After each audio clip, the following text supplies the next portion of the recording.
ഒരു traditional north Indian sweet ഷോപ്പിൽ നിന്നും കഴിക്കുന്ന ഒരു ഗുലാബ് ജാമുൻ്റെ അതേ രുചിയിലാണ് ഇന്നത്തെ റെസിപ്പി ഞാൻ തയ്യാറാക്കി എടുത്തിട്ടുള്ളത്. ഇതിലോട്ട് ഞാൻ കോൺഫ്ലവർ ചേർക്കുന്നില്ല. കോൺഫ്ലവർ ചേർത്ത് തയ്യാറാക്കുന്ന ഗുലാബ് ജാമുന് അതിൻ്റെ ട്രഡീഷണൽ രുചി നഷ്ടപ്പെടുന്നതായിട്ട് എനിക്ക് തോന്നിയിട്ടുണ്ട്. അതുകൊണ്ട് അതൊന്നും ചേർക്കാണ്ട് മറ്റു കുറച്ച് സീക്രട്ട് ഇൻഗ്രീഡിയൻസ് ഒക്കെ ചേർത്തിട്ടാണ് ഞാൻ നല്ല സോഫ്റ്റ് ആയിട്ടുള്ള നല്ല ടേസ്റ്റി ആയിട്ടുള്ള ഗുലാബ് ജാമുൻ തയ്യാറാക്കുന്നത്. അപ്പോൾ നമുക്കിത് കണ്ടു നോക്കാം. 1 കപ്പ് പാൽപ്പൊടിയാണ് ഞാൻ ഇതിലോട്ട് ചേർത്ത് കൊടുക്കുന്നത്. മെഷറിംഗ് കപ്പിലും മെഷറിംഗ് സ്പൂണിലും അളന്നെടുത്തിട്ടുള്ള 1/4 കപ്പ് മൈദ പ്ലസ് 6 ടീസ്പൂൺ മൈദയാണ് ഞാൻ ഇതിലോട്ട് ചേർത്ത് കൊടുത്തിട്ടുള്ളത്. കോൺഫ്ലവർ ചേർക്കാണ്ട് തന്നെ ഗുലാബ് ജാമുന് നല്ല സോഫ്റ്റ്നെസ് കിട്ടാൻ വേണ്ടി ചേർക്കുന്ന ആദ്യത്തെ ഇൻഗ്രീഡിയൻ്റ് ആണ് ഈ 2 ടീസ്പൂൺ പാല്. ഇത് നമുക്ക് ഇതിലോട്ട് ചേർത്ത് കൊടുക്കാം. ഇതിൻ്റെ സോഫ്റ്റ്നെസ് കൂട്ടാനുള്ള അടുത്ത ഇൻഗ്രീഡിയൻ്റ് ആണ് ഞാൻ ചേർക്കുന്നത്. ഇത് ഏകദേശം 6 ടീസ്പൂൺ നെയ്യാണ് ചേർക്കുന്നത്. അപ്പോൾ ഈ നെയ്യ് യാതൊരു കാരണവശാലും 6 ടീസ്പൂണിൽ കൂടുതൽ കൂടാൻ പാടില്ല. ഓക്കെ,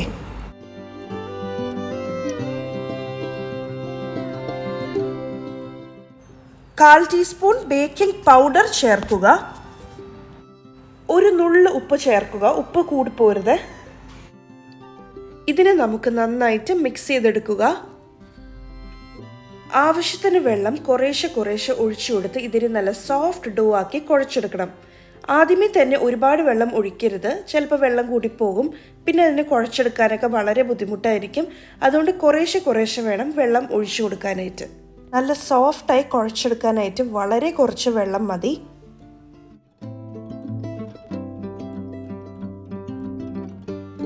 എന്തെങ്കിലും കാരണവശാൽ വെള്ളം കൂടി പോയിട്ടുണ്ടെങ്കിൽ ഒരല്പം മൈദ ചേർത്ത് കൊടുത്ത് അഡ്ജസ്റ്റ് ചെയ്യാം. മാക്സിമം മൈദ കൂടുതൽ ചേർക്കാണ്ട് ശ്രദ്ധിക്കാം. ഓക്കെ, അപ്പോൾ ഇനി നമുക്കിതിനെ ഒരു 10 മിനിറ്റ് മൂടി വയ്ക്കാം. ആ സമയം കൊണ്ട് നമുക്കിതിലോട്ടുള്ള പഞ്ചസാര പാനി തയ്യാറാക്കാം. അതിനായിട്ട് ഞാനിവിടെ 1/4 കപ്പ് പഞ്ചസാരയും 1/4 കപ്പ് വെള്ളമാണ് ഒഴിച്ചു കൊടുത്തിട്ടുള്ളത്. ഇതിനെ നമുക്കൊന്ന് മിക്സ് ചെയ്ത് ഈ പഞ്ചസാര ഒന്ന് മെൽറ്റായി കിട്ടണം. ഒന്ന് ചൂടായി തുടങ്ങുമ്പം ഇതിലോട്ട് ഇത്രയും കുങ്കുമപ്പൂ നമുക്ക് ഇട്ട് കൊടുക്കാം. അപ്പോൾ കുങ്കുമപ്പൂ ഇല്ലെങ്കിൽ ഇടണമെന്ന് ആവശ്യമൊന്നുമില്ല, ഓപ്ഷണലാണ്. പക്ഷേ എനിക്ക് പേഴ്സണലി ഗുലാബ് ജാമുനിൽ കുങ്കുമപ്പൂയുടെ സ്മെല്ല് ഭയങ്കര ഇഷ്ടമാണ്. 1/4 ടീസ്പൂൺ ഏലക്ക പൊടിച്ചത് ചേർത്ത് കൊടുക്കാം. ആ ചെറിയൊരു മഞ്ഞ നിറം കുങ്കുമപ്പൂവിലുള്ള ആ ഒരു നാച്ചുറൽ കളറാണ് ഈ കാണുന്നത്. മീഡിയം ടു മീഡിയം ഹൈ ഫ്ലെയിമിൽ ഇട്ടിട്ട് വേണം ഇതിനെ ഒന്ന് ചൂടാക്കി എടുക്കാനായിട്ട്. അപ്പോൾ ഇതുപോലെ തിളച്ച് തുടങ്ങുമ്പോൾ തന്നെ നമുക്ക് ഓഫ് ചെയ്തിടാം. അല്ലാണ്ട് ഒരു നൂൽ പാകം അങ്ങനെയൊന്നും ഇല്ല കേട്ടോ. ജസ്റ്റ് ഇതിൻ്റെ പഞ്ചസാരയെല്ലാം ഉരുകി കിട്ടണം. അതുപോലെ തന്നെ ഇതുപോലെ ഒന്ന് തിളയ്ക്കാൻ തുടങ്ങണം. അപ്പം നമുക്കിതിനെ ഓഫ് ചെയ്യാം. 10 മിനിറ്റ് ആയിട്ട് കുഴച്ച് വെച്ചിട്ടുണ്ടായിരുന്ന ഗുലാബ് ജാമുൻ ഡോ ഞാനിവിടെ എടുത്തു വെച്ചിട്ടുണ്ട്. ഇനി നമുക്കിതിനെ ചെറിയ ഉരുളകളാക്കി ഉരുട്ടിയെടുക്കാം. ഇതിൽ ബേക്കിംഗ് പൗഡർ ചേർത്തിട്ടുള്ളതുകൊണ്ട് തന്നെ എണ്ണയിൽ വറക്കുമ്പം ചെറുതായിട്ടൊന്ന് എക്സ്പാൻഡ് ആകും. അതുകൊണ്ടാണ് ചെറിയ ഉരുളകളാക്കി ഉരുട്ടിയെടുക്കാനായിട്ട് പറയുന്നത്. ഒരു പെർഫെക്റ്റ് ഗുലാബ് ജാമുൻ എന്ന് പറയുന്നത് യാതൊരു രീതിയിലും ഇത് വറുത്ത് കഴിയുമ്പം ക്രാക്ക് പാടില്ല. അപ്പോൾ ക്രാക്ക് ഇല്ലാത്ത രീതിയിൽ വേണം നമ്മളിതിനെ ഉരുട്ടിയെടുക്കാനായിട്ട്. അതിനായിട്ട് വേണമെങ്കിൽ കുറച്ച് വെള്ളത്തിൻ്റെ സഹായം വേണമെങ്കിൽ എടുക്കാം. എന്നിട്ട് നല്ല ടൈറ്റായിട്ട് ഉരുട്ടിയെടുക്കണം. നല്ല ടൈറ്റായിട്ട് ഇതുപോലെ ഉരുട്ടിയെടുത്ത് ഇങ്ങനെ ക്രാക്കൊന്നും വരുത്താണ്ട് ഉരുട്ടിയെടുക്കണം. ഇതുപോലെ നന്നായിട്ട് പ്രസ് ചെയ്ത് വേണം ഇതിനെ ഉരുട്ടിയെടുക്കാനായിട്ട്. അപ്പോഴായിരിക്കും യാതൊരു രീതിയിലും ക്രാക്ക് ഇല്ലാണ്ട് നമുക്ക് ഉരുട്ടിയെടുക്കാൻ പറ്റുള്ളൂ. അപ്പോൾ ഈ ഒരു ക്വാണ്ടിറ്റി വെച്ചിട്ട് 21 കുഞ്ഞു ഉരുളകളാണ് എനിക്ക് ഉണ്ടാക്കിയെടുക്കാൻ പറ്റിയിട്ടുള്ളത്. ഇതിനും വലുപ്പമുള്ള സൈസാണ് നിങ്ങൾക്ക് ചെയ്യാൻ താല്പര്യമെങ്കിൽ കുറച്ചും കൂടെ എണ്ണം കുറയും. പക്ഷേ ഈ ഒരു സൈസ് നല്ല പെർഫെക്റ്റ് സൈസായിട്ടാണ് എനിക്ക് തോന്നുന്നത്. നല്ല ചൂടായിട്ടുള്ള സൺഫ്ലവർ ഓയിലോ കനോല ഓയിലിലോട്ടോ ഇട്ട് ഇതിനെ നമുക്ക് ഡീപ്പ് ഫ്രൈ ചെയ്തെടുക്കാം. യാതൊരു കാരണവശാലും വെളിച്ചെണ്ണയോ ഒലിവ് ഓയിലോ ഇത് ഫ്രൈ ചെയ്യാനായിട്ട് ഉപയോഗിക്കരുത്. ഒരു ടേസ്റ്റും കാണില്ല. പിന്നെ ഇത് ഇടുമ്പോൾ ഒരുപാട് തിക്കി നിറച്ചിടാണ്ട് കുറച്ച് സ്പേസ് ഇട്ട് വേണം ഇടാനായിട്ട്. കാരണം ഞാൻ നേരത്തെ പറഞ്ഞല്ലോ, ഇത് ചെറുതായിട്ടൊന്ന് എക്സ്പാൻഡ് ആകും. അതുകൊണ്ട് തന്നെ കുറച്ച് സ്ഥലം വേണം അതിന് എക്സ്പാൻഡ് ആവാനായിട്ട്. എപ്പോഴും ഒരു മീഡിയം ഫ്ലെയിമിലിട്ടിട്ട് വേണം ഇതിനെ ഫ്രൈ ചെയ്ത് എടുക്കാനായിട്ട്.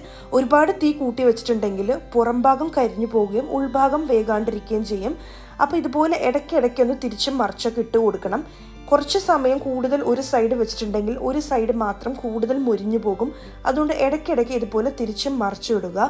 ഇതുപോലെ നല്ല ഗോൾഡൻ കളറായി കഴിയുമ്പം നമുക്കിതിനെ എടുത്ത് ഒരു ടിഷ്യൂ പേപ്പറിലോട്ട് മാറ്റാം. ഒരു മീഡിയം ഫ്ലെയിമിൽ മാക്സിമം ഒരു 4.5 മിനിറ്റ് അല്ലെങ്കിൽ 5 മിനിറ്റിൽ കൂടുതലൊക്കെ ഫ്രൈ ചെയ്യുവാണെങ്കിൽ ചിലപ്പോൾ അത് കൂടുതൽ മൊരിഞ്ഞു പോകും. അപ്പോൾ അത് അത്രയ്ക്ക് അങ്ങോട്ട് നന്നായിരിക്കില്ല. നമ്മൾ നേരത്തെ തയ്യാറാക്കി വെച്ചിട്ടുള്ള പഞ്ചസാര പാനിയിലോട്ടാണ് നമ്മൾ ഈ ടിഷ്യൂ പേപ്പറിലിട്ട് ഉടനെ തന്നെ ഇടാൻ പോകുന്നത്. ഒരുപാട് സമയം ടിഷ്യൂ പേപ്പറിലിട്ട് വെക്കരുത് കേട്ടോ. ജസ്റ്റ് ഒന്ന് ഇട്ട് വെച്ചതിന് ശേഷം ഉടൻ തന്നെ നല്ല ചൂടുള്ള പഞ്ചസാര പാനിയിലോട്ട് ഇട്ട് കൊടുക്കണം. അപ്പോൾ പഞ്ചസാര പാനിക്ക് ചൂട് പോയിട്ടുണ്ടെങ്കിൽ ഒന്നും കൂടെ ഒന്ന് ചൂടാക്കണം. നല്ല ചൂട് വേണം. കണ്ടില്ലേ, ഇതുപോലെ നല്ല പുക വരുന്ന അത്രയും തന്നെ ചൂട് വേണം. ഗുലാബ് ജാമുന് ഏറ്റവും നന്നായിട്ട് കോംപ്ലിമെൻറ്റ് ചെയ്യുന്ന ഒരു സ്മെല്ലാണ് റോസ് എസൻസിൻ്റേത്. ഞാൻ ഒരു ഡ്രോപ്പ് റോസ് എസൻസ് ഞാൻ ഈ ഒരു പഞ്ചസാര പാനിയിലോട്ട് ചേർക്കുന്നുണ്ട്.